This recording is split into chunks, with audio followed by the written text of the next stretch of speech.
ओम शांति।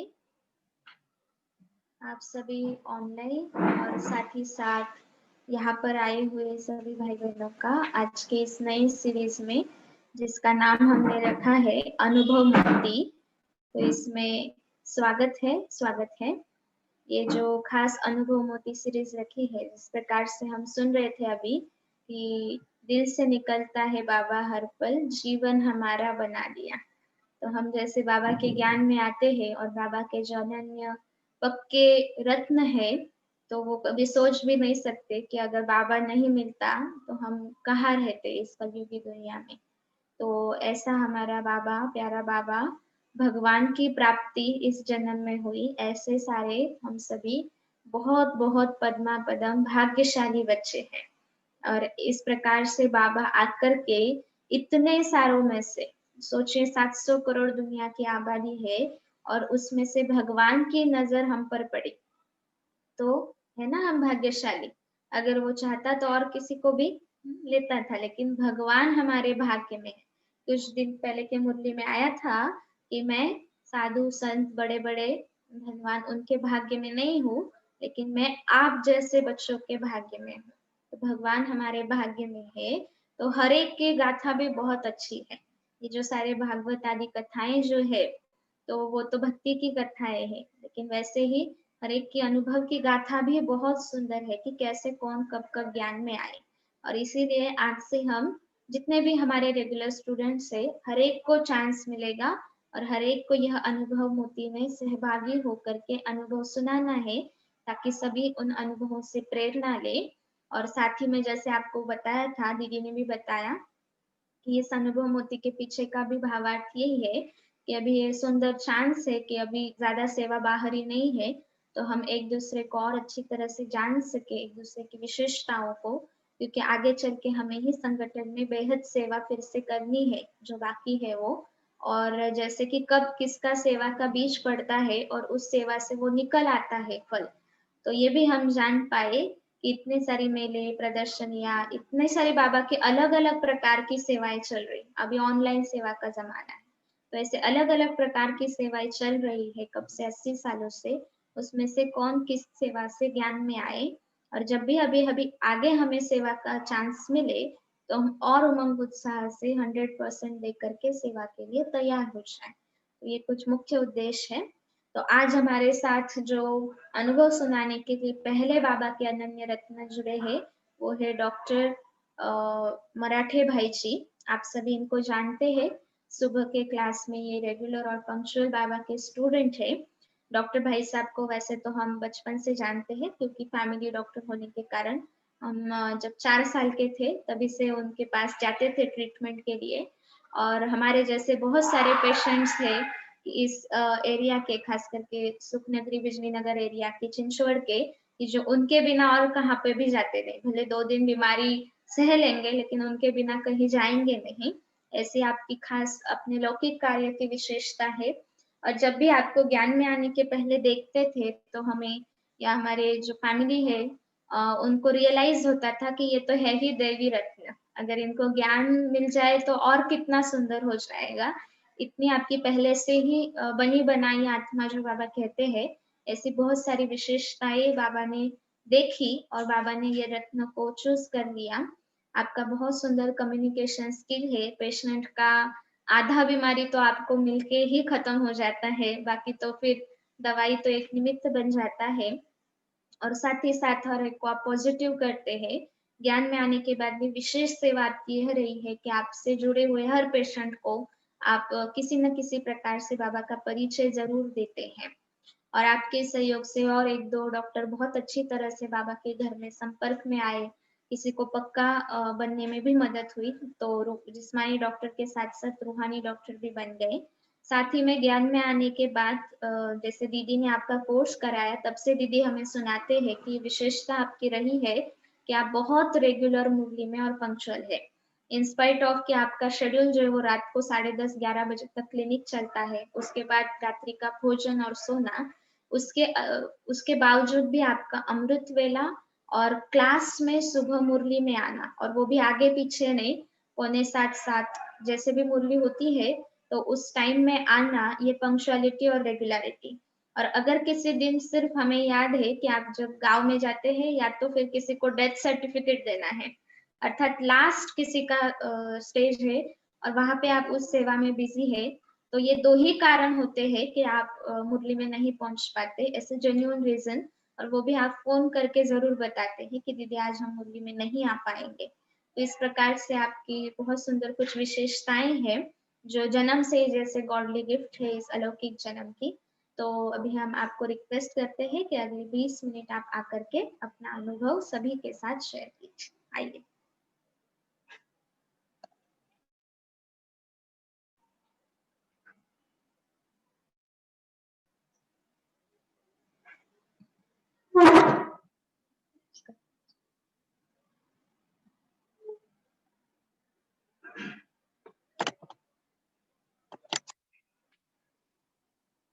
ओम शांति। सभी को सुनाई दे रहा है ठीक तरह से?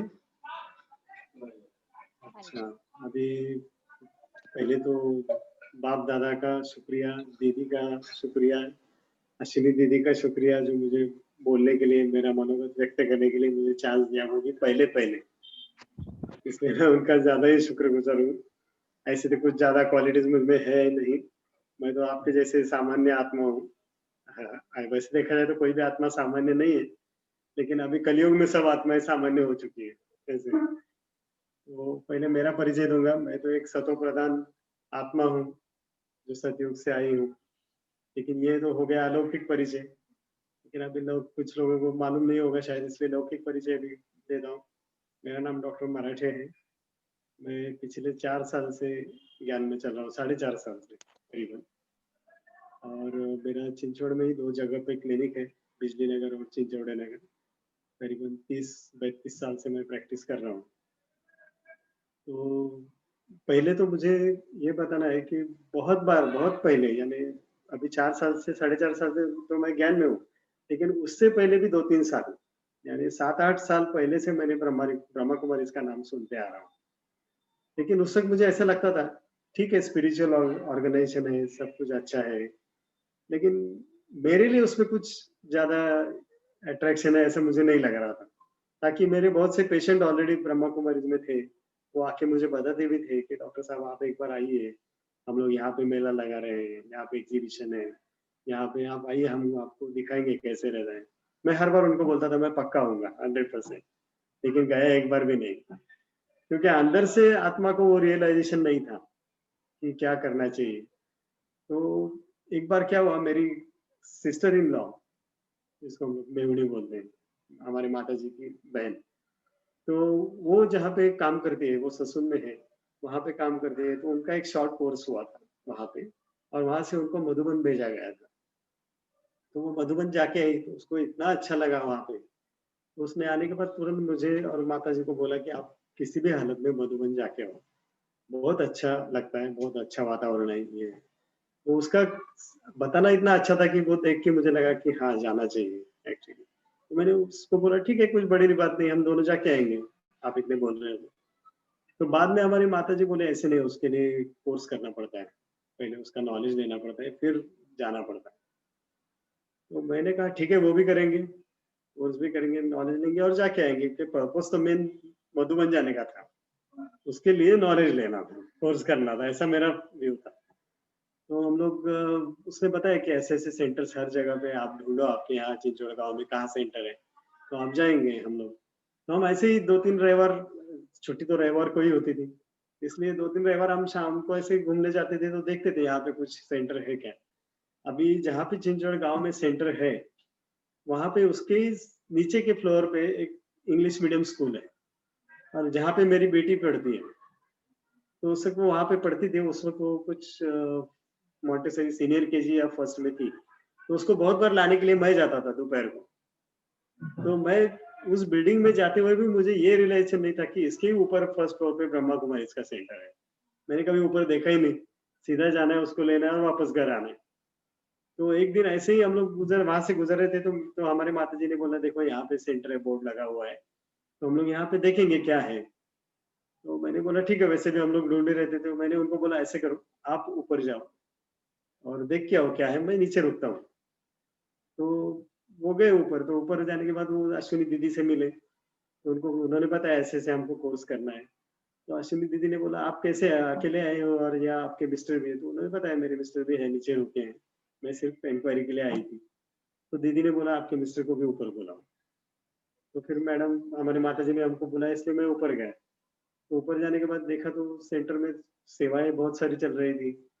दीदी खुद भी मेरे ख्याल से कुछ गेहूँ या ऐसा कुछ चीज़ ये साफ कर रहे थे। तो मैंने देखा ये तो ज़्यादा करके तो सब लेडीज़ ही दिख रहे हैं यहाँ पे। तो मैं बोला, अभी मेरा क्या काम है यहाँ पे? मैं तो आया हूँ ठीक है, लेकिन यहाँ तो सब लेडीज़ का ही वातावरण दिख रहा है, कोई भी मुझे जेंट्स दिखा नहीं वहाँ पे। तो फिर दीदी से मिला, और वैसे तो इच्छा तो थी कि ये क्या है, नॉलेज लेना है ये। लेकिन इतना जो अंदर से मोटिवेशन चाहिए था, जो एक फ़ोर्स लगता है, मोटिव फ़ोर्स लगता है, वो मोटिव फ़ोर्स नहीं था।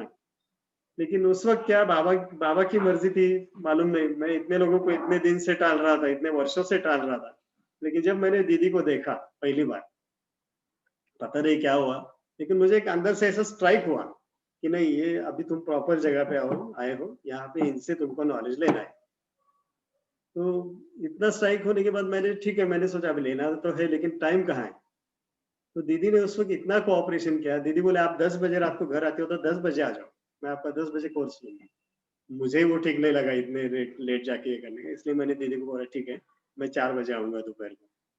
और 4 से 5 बजे तो क्लिनिक शुरू है, तो 1 घंटा मैं एडजस्ट करूँगा। तो दीदी ने कहा, "ठीक है, कुछ कोई बात नहीं, आप शुरू करो।" तो नेक्स्ट डे से हमारा कोर्स शुरू हो गया। दीदी ने खुद हमारा दोनों का कोर्स लिया है, और इतना अच्छा कोर्स लिया है कि बहुत सारी बातें उस वक़्त समझ में आ गई कि कैसा है, क्या है। और बीच में तो 1-2 बार तो दीदी बहुत बिज़ी थी, इसलिए 1-2 दिन हमारा कोर्स नहीं भी हुआ था। शायद संडे वगैरह ऐसा था। आळंदी में उधर संकल्प गार्डन में कुछ कार्यक्रम था उनका। हाँ, इसलिए वहाँ पे जाने होते, दीदी ने उस वक़्त भी मुझे बोला कि आपका कोर्स कंप्लीट नहीं हुआ है, लेकिन आप हमारे फंक्शन में आओ वहाँ पे। मैंने मैंने सोचा ठीक है, बुला रहे तो जाने में क्या हर्ज है, इसलिए मैं गया था वहाँ पे।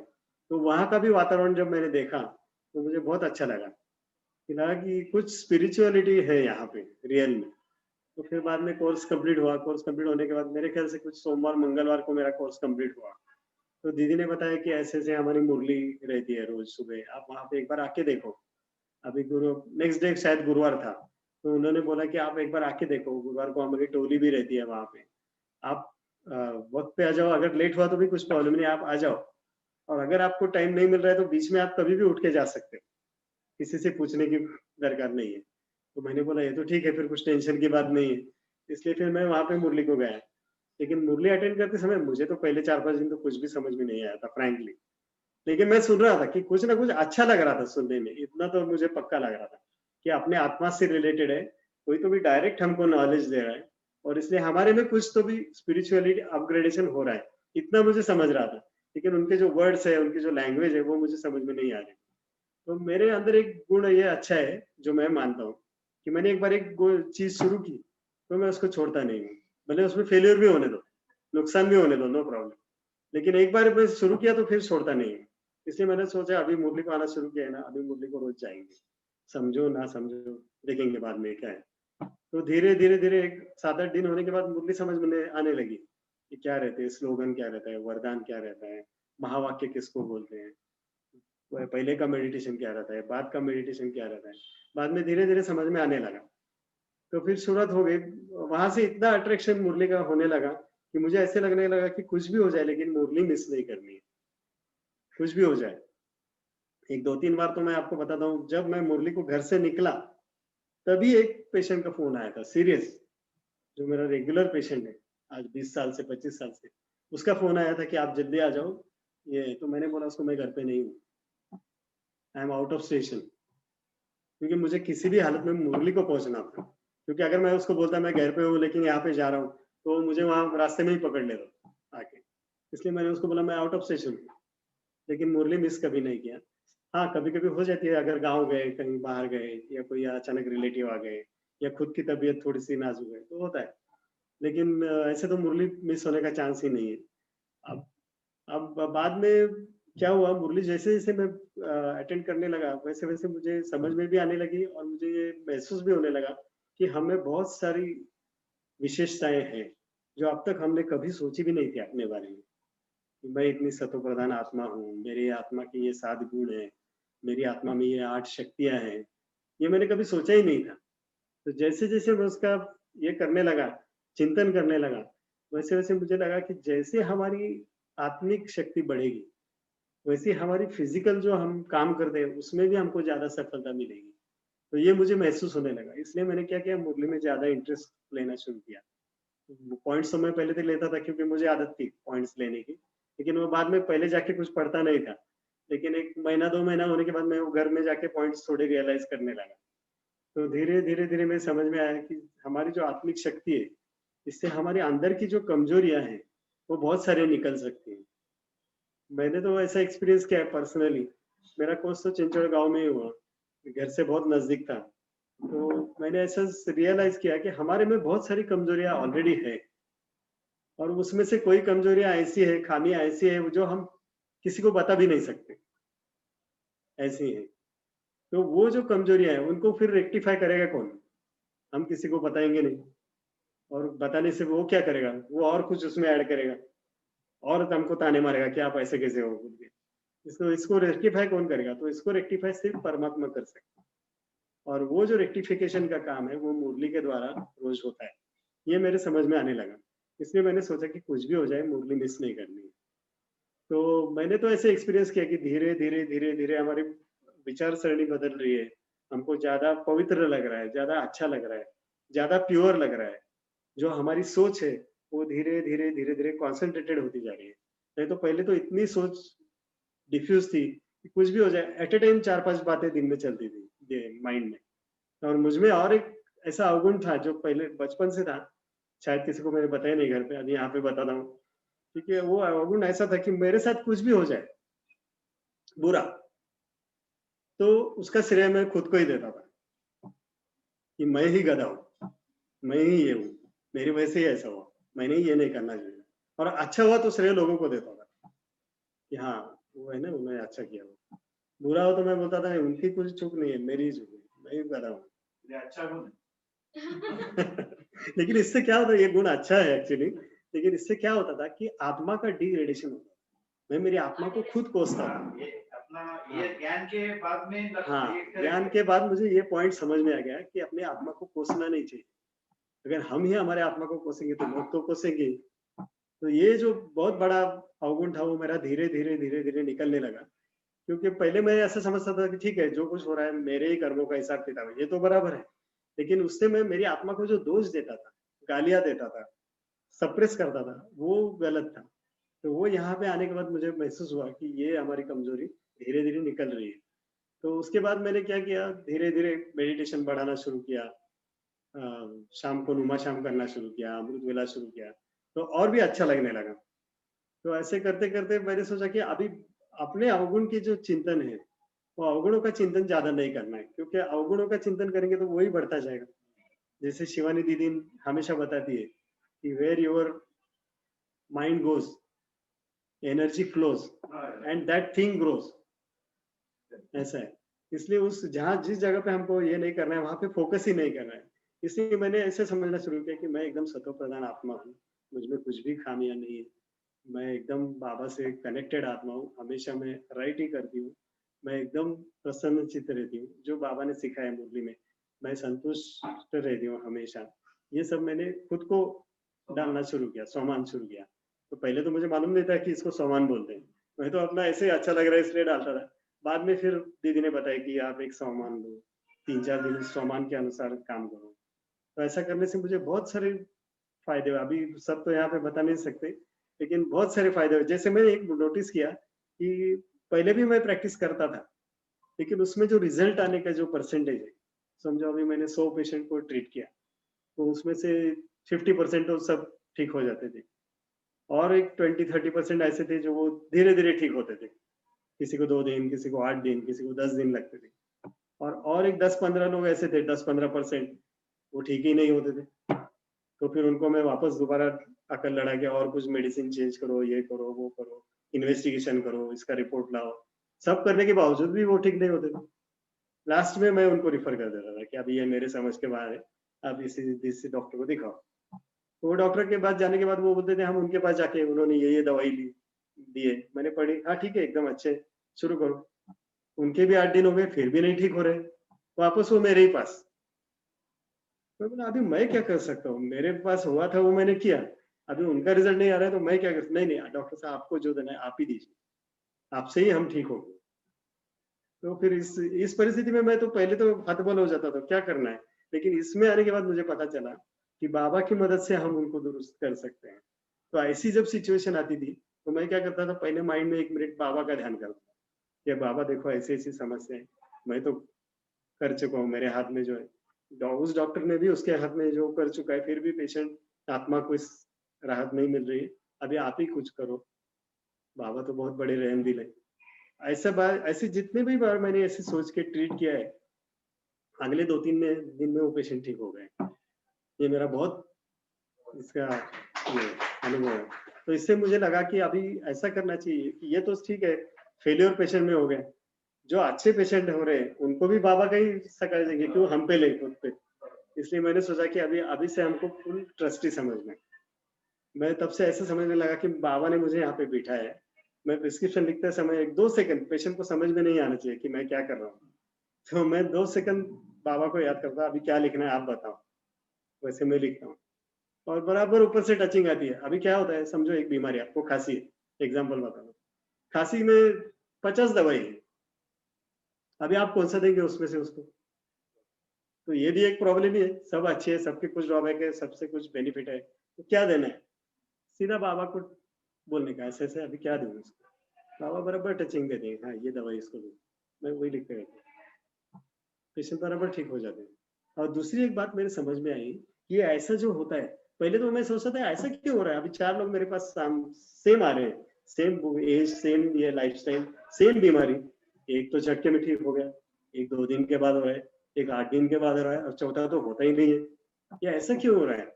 इसमें मुझे पहले कुछ आंसर नहीं मिल रहा था, बाद में मेरे चिंतन में आया कि ये सब जो है, जो बीमारी है, ये कर्मों का है, हिसाब है, कर्म भोग है। तो हर एक के कर्मों का हिसाब तो अलग अलग है, सबके कर्म एक जैसे नहीं है। तो जिसके कर्म हल्के हैं, जिसके कर्म भोग का हिसाब कम है, वो झटके से ठीक हो जाएगा, जिसके थोड़े ज्यादा है उसको थोड़ा और टाइम लगेगा।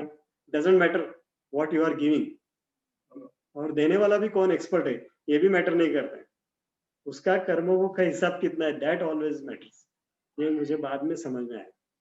तो इसलिए मैंने क्या किया, जो मेरी आत्मा मेरे दवाखाने में आती है, पहले तो मैं उनको रहम दिल से देखता हूँ, ये आत्मा पहले तो तकलीफ में, इसको जल्दी से जल्दी राहत मिलनी चाहिए।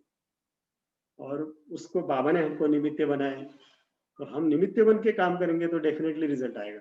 अगर मैं डॉक्टर बन के खुद का अहंकार से लिखूंगा तो रिजल्ट नहीं आएगा। तो इसलिए मैंने ऑब्जर्व किया, जब से मैं ब्रह्मा कुमारी में आया हूँ, मेरी प्रैक्टिस का जो बढ़ने का रेट है ऑलमोस्ट 3 टाइम्स हुआ है, ऑलमोस्ट 3 टाइम्स। और उसमें भी मैं मुरली के वक्त किसी का फोन उठाता नहीं हूँ, किसी के पास विजिट को जाता नहीं हूँ, किसी से बात भी नहीं करता हूँ, उसके बावजूद भी ये 3 टाइम्स बढ़ा है। और पहले तो मैं रात को 2 बजे 1:30 बजे कभी भी फोन आया, अभी उस वक्त तो यहाँ पे चिंचोड़ में हालत ऐसी थी कि ये सब पूरा बिजली नगर सुना सुना था, चिंचोड़ नगर पूरा सुना था। तो फिर भी रात को अगर 2 बजे मुझे पेशेंट का फोन आया तो मैं 2:15 को उसके घर पे होता था।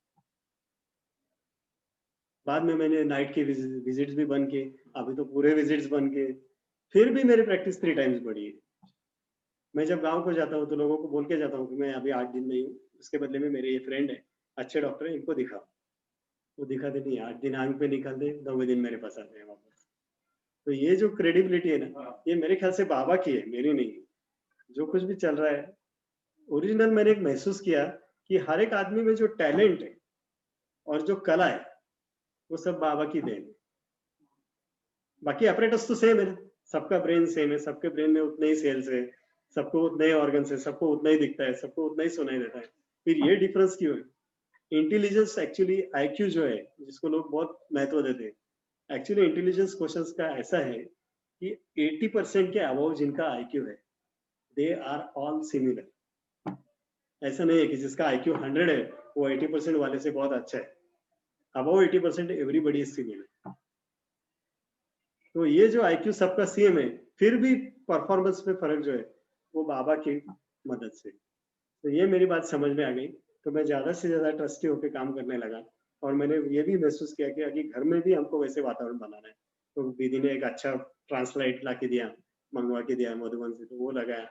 वो लगा के शाम को नुमा शाम करते हैं, भोग लगाते हैं, सोते वक़्त बाबा को गुड नाइट करके सोते हैं।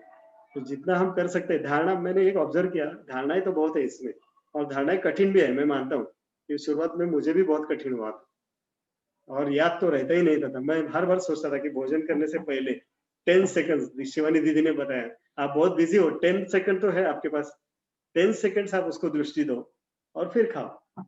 हर बार मैं सोचता था, हर बार भूल जाता। 2-3 गेटी खाने के बाद अरे! दृष्टि देनी रहेगी, फिर उसमें बीच में दृष्टि देनी है, फिर बाकी का खाना खाना है। तो ऐसे पहले होता था, लेकिन अभी वो धीरे-धीरे आदत पड़ गई। अभी खाना सामने आता है तभी रिमाइंड होता है कि हाँ, बरोबर वो इवन अभी पानी का गिलास भी लिया है ना, हाँ, वो यस, बरोबर वो सामने आ आता जाता ही है। है, आता ही है। ये जब खाना सामने आए तो ये आता ही है। आता ही है। तो ये जो हमारा हैबिट्स है ना, बहुत अच्छे-अच्छे हैबिट्स ब्रह्मा कुमारी के हैं। पहली तो सबसे अच्छी हैबिट है पवित्रता की, क्योंकि आजकल दुनिया में सबसे कम दिखने वाली बात यही है। ज़्यादा से ज़्यादा लोग गिर रहे हैं, वो चरित्र में ही गिर रहे हैं और उसमें सब फील्ड के लोग हैं, एक ही किस्म के नहीं।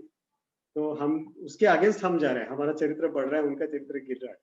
तो ये दोनों का जो बैलेंस है, इसको संभालना कभी-कभी बहुत कठिन हो जाता है। लेकिन हम क्या करते हैं, बाबा की मदद से हर एक को दुआएँ देते रहते हैं। ठीक है, बहुत अभी समझो किसी को सिगरेट स्मोकिंग का ये है, चेन स्मोकर है। पेशेंट जब पेशेंट मेरे सामने आता था ऐसे चेन स्मोकर, तो मैं तो पहले उसको सीधा ऐसे बोलता था, तुमको सिगरेट छोड़ना है तो मेरे पास आओ, नहीं छोड़ सकते तो मेरे पास आओ ही नहीं, मैं कुछ नहीं कर सकता। ये मेरा पहला स्टेटमेंट था। लेकिन अभी का मेरा स्टेटमेंट ऐसा नहीं है। ठीक है, आपको ये है ना, मैं आपको मदद करूंगा, बाबा मदद करेंगे, आपका छूट जाएगा। तो ये जो रहम दिल का जो भाव है ना, जो ब्रह्मा कुमारी में आने से ही पहले, नहीं तो मेरा वैसे स्वभाव बहुत गुस्से वाला है एक्चुअली। लोग बोलते हैं आप शांत हो बोल के, लेकिन मैं शांत नहीं हूँ, बहुत गुस्से वाला हूँ। जब 2-3 बार तो ऐसी केस हुई थी कि चिंचोड़ा नगर में एक आदमी था, बहुत ड्रिंक किया था। तो बहुत ड्रिंक से उसको तकलीफ हुई थी, इसलिए लाया था। मैंने उसको ठीक किया। तो वो बोला आज से मैं टच नहीं करूँगा ड्रिंक। 2 महीने के बाद वापस पिया। वापस सेम सिचुएशन, उससे भी ज़्यादा सिचुएशन खराब। लेके आया, तब भी मैंने उसको, मेरा मन नहीं कर रहा था ट्रीट करने का, लेकिन किया। तब भी वो रिकवर हो गया। वो बोला अभी तो मैं पक्का नहीं टच करूँगा। मैंने बोला देखो ये लास्ट वार्निंग है तुमको। 1 साल गया, 1 साल के बाद वापस सेम सिचुएशन। आने के बाद तो मैं पहले उस पे चिल्लाया ज़ोर से कि तुम मेरे पास आए ही क्यों? तुमने क्या प्रॉमिस किया था? मैं कुछ नहीं करने वाला। वो इधर सामने गिड़बड़ा रहा है, इतना उसको तकलीफ हो रहा है और उसके नाते जो रिलेटिव है वो मेरे को बोल रहे हैं आप डॉक्टर कुछ तो करो, इंजेक्शन तो दो, कुछ करो। मैं कुछ भी नहीं, मैं यहाँ से हिलूंगा भी नहीं। आप उसको लेके जाओ। कहाँ लेके जाना है? मेरा प्रॉमिस उसने तोड़ा, मैं कुछ नहीं कर सकता। तो ये जो पहला ये जो बिहेवियर था, ये पूरा चेंज हो गया। अभी कोई भी कैसा भी आए, कुछ भी बोले, कोई तो लोग मुझे मुँह पे गाली देने वाले लोग, ऐसे भी हैं। लेकिन मैं उनसे भी शांत रहता हूँ। मैं उनको बोलता हूँ ठीक है, आप मुझे गाली दे रहे हो, मैं भाई उसी किस्म का आदमी हूँ, लेकिन मैं लगता हूँ ना आपको फिर भी, मेरी ज़रूरत तो पड़ती है ना। ऐसा तो ये जो रहम दिल और ये जो सहनशीलता का गुण है ना, वो अपने आत्मा की शक्ति है। सहन शक्ति, सामना शक्ति, ये सब शक्तियाँ जो है, ये शक्तियाँ बाद में विकसित होने लगती है हमारे राजयोग के स्टडी से। तो इसमें बहुत मुझे फ़ायदा हुआ। तो इसलिए बताने जैसे तो बहुत कुछ है, लेकिन टाइम मेरा शॉर्ट है, इसलिए मैं सबको धन्यवाद करता हूँ। सबसे पहले धन्यवाद बाबा का है, जो धीरे-धीरे हमको उठा रहा है और नेक्स्ट टू दैट अश्विनी दीदी जी। अश्विनी दीदी जी यानी हमारे लिए ब्रह्मा बाबा ही है और कोई नहीं। यस, वो खुद को बहुत वो बाजू में रखती है, न्यारा और प्यारा रखती है, लेकिन ऐसा नहीं है वो। हमारे दिल से तो जाएँगे नहीं कभी बाहर। हम जब तक यहाँ पे है, अश्विनी दीदी हमारे लिए सर्वस्व है। दीदी का वो जो पालना है ना, यस, वो वो मेरे ख्याल से और किसी सेंटर में इतनी मिलती नहीं नहीं होता है, शायद नहीं। नाही सगळ्या ब्रह्मकुमारींचे हे आहे सांताक्रूज सेंटरवरती तिथे इंचार्ज कमलेश ते पण आहे ना ममाचे कितीतरी गुण नहीं है, मैं नहीं बोल रहा हूँ, हा है। त्यांचा गुण आहे. लेकिन अभी हमारा विश्वास और हमारा कनेक्शन तो दीदी के साथ है ना, इसलिए ब्रह्मा बाबा को भी आना है, शिव बाबा को भी आना है तो किसी के जरिए ही आना पड़ेगा ना। तो उन्होंने दीदी को निमित्त बनाया। अटॅक आला होता. तो इसलिए मैं सबका धन्यवाद करता हूँ, आकांक्षा दीदी का भी धन्यवाद करता हूँ, और आप जो हमारे जो ब्राह्मण परिवार के भाई बहन है सबको धन्यवाद करता हूँ कि उन्होंने इतना अच्छा प्रोग्राम कंस्ट्रक्ट किया है, मुझे बहुत अच्छा लगा। अभी आप सब लोगों के सुनने से हमारा अनुभव और भी बढ़ेगा, इसलिए सबको मैं धन्यवाद देता हूँ। ओम शांति।